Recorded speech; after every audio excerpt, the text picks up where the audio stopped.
After school, 16-year-old Ali Lowitzer sets off for the restaurant where she has been working for a few weeks. She is really excited because today is the day she finally gets her very first paycheck. The camera on the school bus records her getting off at a stop just a few meters from the restaurant. Ellie is supposed to be home by evening, but her family waits for her in vain. The hours pass and the uncertainty grows, but they reassure themselves that Ellie may have simply stopped to visit friends. But when she doesn't come home that night, it becomes clear that something has gone terribly wrong. What started out as an ordinary day turns into a nightmare, and the Lowitzers' lives change forever.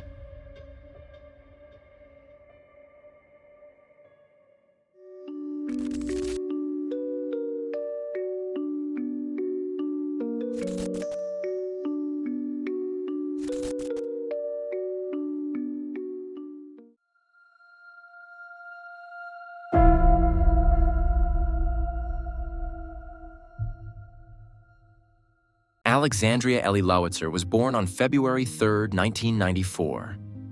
Her parents, Joanne and John, live with Ellie and her older half-brother Mason in Spring, Texas, a town close to Houston. Ellie is a bright, creative child who is loved dearly by her family. She is passionate about art and writing. She draws a lot, loves to read, and keeps a journal in which she writes stories, poems, and sketches. Ellie's big dream is to be an artist when she grows up. She enjoys playing softball at school and plays the flute in the school band after class. Joanne describes Ellie as a warm-hearted and passionate teenager who cares about her friends and is always there for her family. When Ellie is a teenager, her parents divorce. She suffers greatly and distances herself from her father. But John tries hard to rebuild his relationship with his daughter and regain her trust, and his efforts pay off. Eventually, the two understand each other again. In February 2010, Ellie is 16 years old. She attends high school, has a large circle of friends, and recently started her first relationship with a boy named DJ. Like many teenagers, she spends a lot of time on her cell phone chatting with friends. She's particularly proud of her first job at Burger Bar, a fast food restaurant nearby, where she's now earning her own money for the first time. Monday, April 26, 2010, seems like a normal day at first. Ellie oversleeps a little, as she often does, but manages to catch the bus to school in time. She has been working at Burger Bar for several weeks and is eagerly awaiting her first paycheck. During the school day, she texts her mother and asks if she can walk to the restaurant after school to pick up her paycheck and maybe work an extra shift. Joanne is skeptical at first because she prefers to drive Ellie and feels safer doing so, even though it's only a 10-minute walk. After some back and forth, she gives in, but asks Ellie to let her know when she arrives safely and to text her to let her know if she's going to work or not. Ellie promises she will. School ends at 2:25 p.m., and shortly afterwards, a surveillance camera records Ellie getting on the bus. At around 2:44 p.m., she gets off and continues on foot toward the restaurant. Two classmates who also got off at the same stop later confirm that they saw Ellie walking toward the Burger Bar. Joanne arrives home around 5:30 p.m. and notices that Ellie is not back yet. She assumes that Ellie has taken a shift at the restaurant, but is a little annoyed that she didn't call as agreed. At around 7 p.m., Joanne sends Ellie a message but receives no reply. She reassures herself that Ellie's cell phone is probably in her locker and that she doesn't have it with her. But gradually she begins to worry. At 8:30 p.m., she finally gets in her car and drives to the Burger Bar. If Ellie is really working, her shift should be ending soon and she could pick her up. When Joanne arrives, however, she sees that the restaurant is already closed. At that moment, her heart starts racing. Ellie is usually reliable and would have let her know if she had met someone else or changed her plans. But Ellie usually invites her friends to her house and rarely meets up elsewhere. Joanne realizes that something is wrong. She calls John. He tries to calm her down and says that she is probably just with friends. Together, they call Ellie's friends, but no one has heard from her. Then they drive to Ellie's boyfriend DJ's house, but he hasn't seen her either. Mason, Ellie's half-brother, joins the search and combs the area with friends. John drives around the neighborhood. But when all their efforts prove fruitless, they finally turn to the police around midnight. They hope to get help and support from the investigators. Unfortunately, the truth is quite different.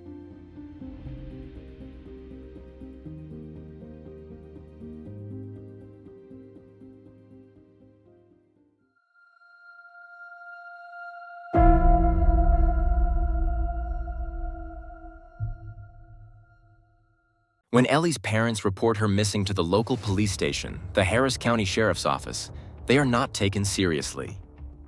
The officers believe that this is typical behavior for a runaway. A policewoman later comes to their home and tells Joanne and John that Ellie has probably just run away and that they should contact the police when she returns. If they haven't heard from her by the next day, they should contact the police again. The family's concerns seem to be confirmed when Ellie doesn't come home the next day either. So they go back to the police. Contrary to their promises the day before, the police still don't take her disappearance seriously. This is despite the fact that Ellie is a minor and such cases should normally be investigated immediately. The police do not open an official missing persons case and continue to stick to the theory that Ellie has run away.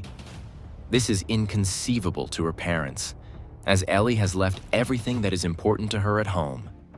Her charger, her clothes, all her money, and even her paycheck have never been collected. Nothing about her disappearance suggests that she could have left voluntarily. Several days pass in which Joanne and John are left practically alone. Although there are 2 police officers who take the situation more seriously and try to support them, no official investigation is launched. We all know that the first hours and days after a disappearance are the most important. In a desperate attempt to find out more, John contacts the bus company and obtains the surveillance footage. It shows Ellie getting off the bus near the burger joint and walking toward the restaurant. He also spots the 2 boys who get off shortly after her and later confirm that Ellie did indeed head toward the restaurant. Her parents search for the route she must have taken, but they can find no clue as to Ellie's whereabouts. John drives to the fast food restaurant and talks to the owner, Ibrahim Bennett. He asks him if anyone saw Ellie there on the day she disappeared, but the owner confirms that Ellie was never in the restaurant that day. John also questions the employees at the gas station across from the fast food restaurant, hoping that someone there might have seen Ellie or that surveillance cameras might have recorded something. But she doesn't seem to have been there either. That leaves only a very small window of time for her disappearance. It's only 400 meters from the bus stop to the restaurant. Something must have happened on that short walk. But without today's GPS capabilities, her cell phone cannot be located precisely. The last message she sent at 2:57 p.m. was to her boyfriend DJ, whom she wanted to meet that evening. However, DJ has other plans, so the two don't make a date. After that, Ellie's cell phone goes silent forever. The last location check ends at 3 p.m. A week after her disappearance, Ellie's parents are at a loss. They return to the police with the information they have gathered themselves and desperately ask for help. This time, 2 officers search their house and take a closer look at Ellie's room. However, they are not looking for new clues to a possible kidnapping, but rather to confirm their theory that Ellie ran away voluntarily. They find a single diary entry in which Ellie briefly mentions that she has thought about running away from home before. This gives the police what they were looking for: confirmation of their theory. Further investigation is declined, even though Ellie is still a minor and has been missing for over a week. In desperation, Joanne turns to the Laura Recovery Center. This organization was founded by the parents of Laura Kate Smither, who was kidnapped and killed near her home in 1997. The center is committed to preventing and raising awareness of kidnappings and helps in the search for missing persons. Here, Ellie's family finally finds support. The center organizes a large-scale search. Hundreds of volunteers comb the surrounding woods and distribute flyers. The organization even offers a reward of $25,000. But despite all these efforts, there are no new leads or clues as to Ellie's whereabouts. The center also tries to mediate between the police and Ellie's family so that a serious investigation can finally be launched. However, the police are severely understaffed and claim that Ellie's case is therefore a low priority. It is only when the disappearance gains nationwide media attention after 3 weeks that the police feel pressured to finally take action. But even when the investigation begins, Ellie's family cannot breathe a sigh of relief. Instead of looking for clues in the area or possible witnesses, the investigators initially focus on the family itself. Ellie's brother Mason is interrogated for hours. The police consider him a suspect, even though he was with friends at the time of her disappearance. Weeks pass without any new clues or progress being made. Months go by and then years, without any new leads. Joanne keeps Ellie's room exactly as it was on the day she disappeared, in case she returns one day. 2 years after Ellie's disappearance, the family hires a private investigator in the hope that he might be able to find something. But his efforts are also unsuccessful. When they turn to Burger Bar for help, the restaurant is not particularly cooperative. Joanne describes it as follows: "We're not accusing or blaming anyone, but instead of supporting the family and law enforcement, the owner was really uncooperative. You'd think that the owner and manager of a place where an employee, especially a child, is missing would be open to helping out however they can. Sadly, that wasn't our experience. We were avoided, ignored, and left alone, along with our private investigator. The family has always believed that Ellie never arrived at Burger Bar on the day she disappeared. But the restaurant's behavior raised questions in their minds as to whether the owner was perhaps hiding something from them. When her parents had almost given up hope that their daughter's disappearance would ever be solved, 2 people suddenly contacted them.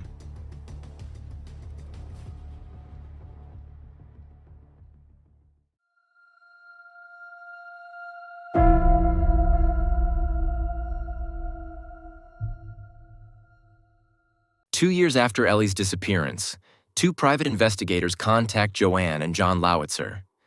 They offer to work on the case without pay and immediately begin providing intensive support to the family. However, one of the investigators, Mac Hanford, has a particularly concrete theory. He is firmly convinced that Ellie was the victim of Brandon Laverne, a murderer and sex offender, is serving a life sentence for killing student Mickey Shanik, who disappeared about 250 miles from Spring at the time. Mac finds witnesses who claim to have seen a young girl talking to a man in a white truck near the restaurant around the time of Ellie's disappearance. Mac Hanford sees parallels, as Mickey was also abducted in a white truck while riding her bike. Brandon Laverne had no obvious connection to Ellie, but his family lives in the Spring area and his truck was later found burned out only about 50 miles from where she disappeared. The police check the clues Mac gives them. However, they discover that Brandon Laverne has an alibi for the time Ellie disappeared. He is therefore ruled out as a possible suspect. The second private investigator, Amber, delves even deeper into Ellie's life and the case. She's extremely dedicated and pursues every possible lead. Together with Joanne, she buys a cell phone and activates Ellie's phone number on it in the hope of accessing old messages and contacts. They actually managed to recover Ellie's email account and social media. However, Ellie's online presence is limited to a MySpace account and emails, in which Amber and Joanne find no evidence that she wanted to run away or had been in contact with strangers. Amber also manages to retrieve some contacts from Ellie's old cell phone. However, none of the numbers or the times of the calls and text messages seem to indicate that Ellie was in contact with anyone who could have tricked her or lured her into a trap.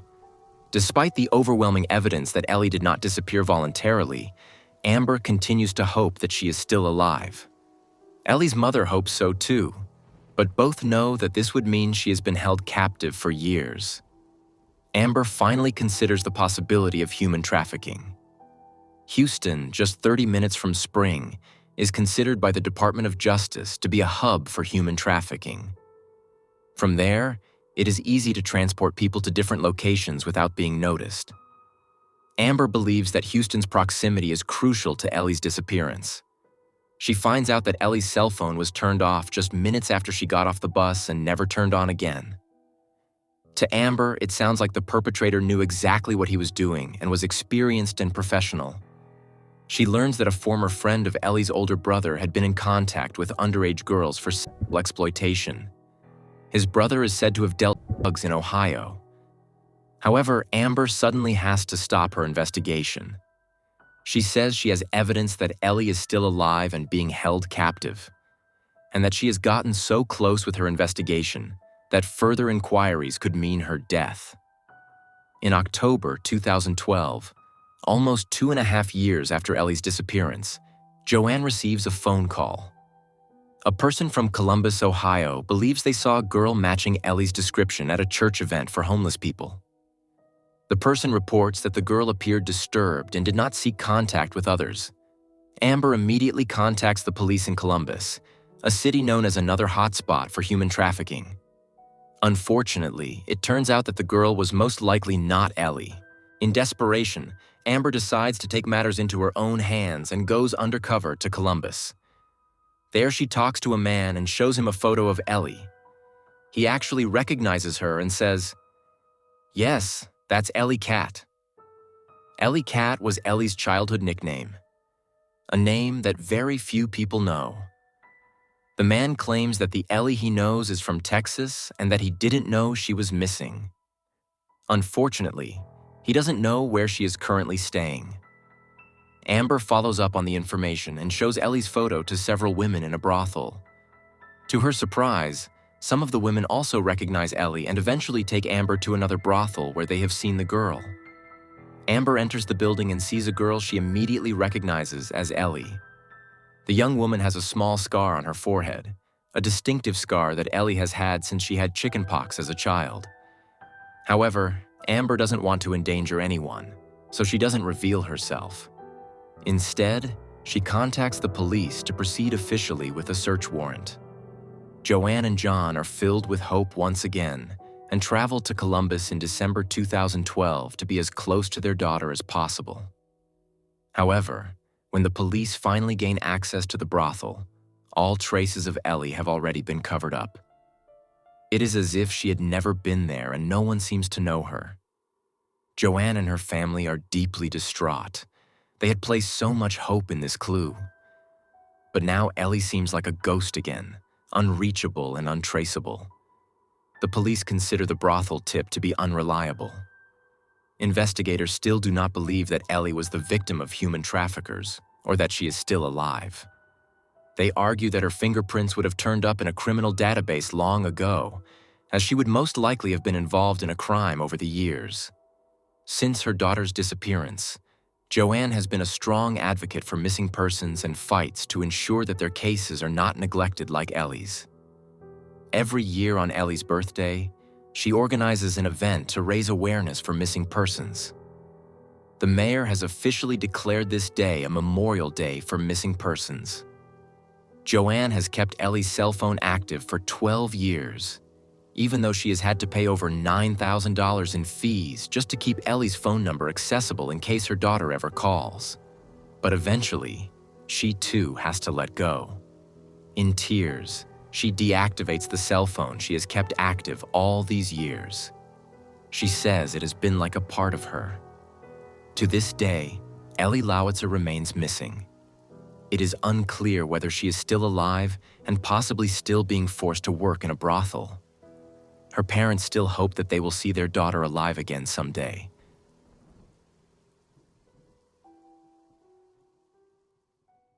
And that brings us to the end of today's video. Amber's investigations seem to indicate that Ellie was really close at times. The fact that she wasn't found in the end is therefore all the more frustrating. Do you think Amber's clues are true and that Ellie may still be alive today? Feel free to share your thoughts in the comments. This will also help support this channel. If a video gets a lot of interaction shortly after it's uploaded, it's more likely to be recommended to people who haven't subscribed to Insolito yet. Other than that, there's not much else to say. Thanks for watching, and I hope you have a great morning, afternoon, or evening, depending on when you watch the video. And I hope to see you again in the next video. Until then, ciao everyone.